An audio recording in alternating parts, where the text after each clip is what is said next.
Saat ini sekitar 62% wilayah Indonesia telah memasuki musim kemarau. Meski demikian, hujan dengan intensitas ringan hingga sedang masih kerap turun di bagian barat dan tengah Indonesia. Sedangkan hujan sedang hingga lebat lebih sering terjadi di wilayah timur. Dalam periode 26 hingga 28 Agustus, BMKG mencatat curah hujan lebat berkisar 50 hingga 100 mm per hari, antara lain di Jawa Barat 58,6 mm per hari, Kalimantan Selatan 72 mm per hari, Sulawesi Utara 60,6 mm per hari, Maluku Utara 66,3 mm per hari, dan Papua Tengah 59,8 mm per hari. Di sisi lain, hasil pemantauan citra satelit cuaca pada 27 Agustus menunjukkan terdapat 29 titik hotspot dengan tingkat kepercayaan tinggi di wilayah Sumatera. Sementara itu, di beberapa wilayah lain teridentifikasi hotspot dengan tingkat kepercayaan menengah, yakni 11 titik di Jawa, 1 titik di Nusa Tenggara, 2 titik di Sulawesi, dan 2 titik di Maluku. Kondisi ini mengindikasikan potensi peningkatan risiko kebakaran hutan dan lahan di sejumlah wilayah yang perlu diwaspadai bersama. Sobat BMKG, pada episode kali ini kami akan membahas terkait hujan signifikan di sebagian wilayah Indonesia dengan resiko karhutla yang masih mengintai di wilayah yang kering. Bersama saya Indah Fitrianti, berikut kita simak informasi selengkapnya. Dalam beberapa hari ke depan, sejumlah wilayah di Indonesia diperkirakan mengalami peningkatan pertumbuhan awan hujan. Hal ini terjadi akibat pengaruh gabungan dari faktor atmosfer global, regional, hingga lokal yang membuat atmosfer tetap labil dan kondusif bagi terbentuknya awan konvektif. Dengan kondisi tersebut, peluang hujan bervariasi dari ringan hingga lebat diperkirakan muncul di banyak daerah. Pada level regional, gelombang atmosfer seperti Kelvin dan Rossby ekuator aktif melintasi Sumatera, Kalimantan, Jawa, Nusa Tenggara, Sulawesi Utara, Maluku Utara, serta sebagian Papua, sehingga memperbesar potensi hujan. Selain itu, gelombang atmosfer berfrekuensi rendah yang bertahan di Lampung, sebagian Jawa, Maluku, dan Sulawesi turut mendukung kondisi atmosfer yang lembab.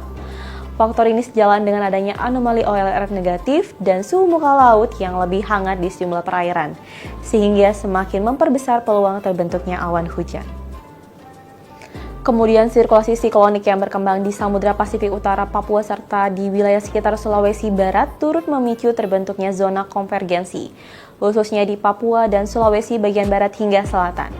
Di sisi lain, bibit siklon 93W yang masih bertahan di timur Filipina juga memberi pengaruh dengan membentuk pola konfluensi di kawasan Filipina Tengah, sekaligus memperkuat hembusan angin lapisan bawah di Laut Cina Selatan, Laut Sulu, dan sejumlah perairan sekitar Filipina. Kondisi ini mengakibatkan peningkatan angin permukaan hingga lebih dari 25 knot, yang berisiko menimbulkan gelombang tinggi di Laut Maluku, Samudra Pasifik Utara Maluku, serta perairan Papua Barat Daya. Melihat dinamika atmosfer tersebut, BMKG mengimbau masyarakat untuk tetap waspada terhadap kemungkinan bencana hidrometeorologi seperti banjir, genangan, tanah longsor, serta gangguan transportasi dalam beberapa hari ke depan. Potensi kebakaran hutan dan lahan juga perlu diantisipasi, terutama di wilayah yang mengalami kondisi kering. Pastikan saluran drainase di sekitar rumah tetap bersih, ikuti perkembangan informasi cuaca resmi dari BMKG, dan sesuaikan rencana aktivitas dengan perakiraan terbaru.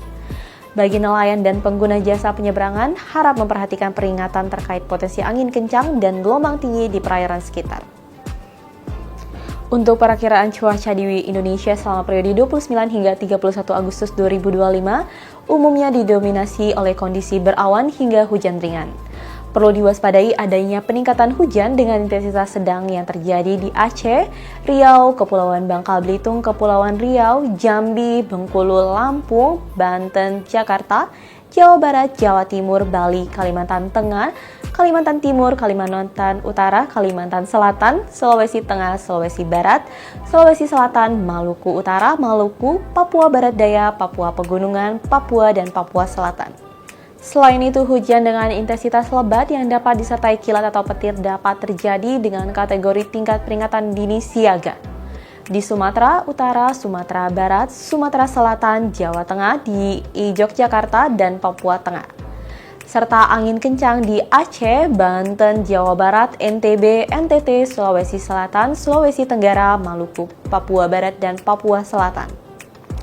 Selanjutnya, cuaca di Indonesia selama periode 1 hingga 4 September 2025 umumnya didominasi berawan hingga hujan ringan. Perlu diwaspadai adanya peningkatan hujan dengan intensitas sedang yang terjadi di Aceh, Sumatera Utara, Sumatera Barat, Riau, Kepulauan Riau, Jambi, Sumatera Selatan, Kepulauan Bangka Belitung, Bengkulu, Lampung, Kalimantan Barat, Kalimantan Tengah, Kalimantan Timur, Kalimantan Utara, Sulawesi Utara, Gorontalo, Sulawesi Barat, Sulawesi Selatan, Sulawesi Tenggara, Maluku Utara, Maluku, Papua Barat Daya, Papua Barat, Papua, dan Papua Selatan. Selain itu, hujan dengan intensitas lebat yang dapat disertai kilat atau petir dan angin kencang dapat terjadi dengan kategori tingkat peringatan dini siaga di Sulawesi Tengah, Papua Tengah, dan Papua Pegunungan. Serta angin kencang di Aceh, Jawa Timur, Sulawesi Selatan, Sulawesi Tenggara, NTT, Maluku, dan Papua Barat.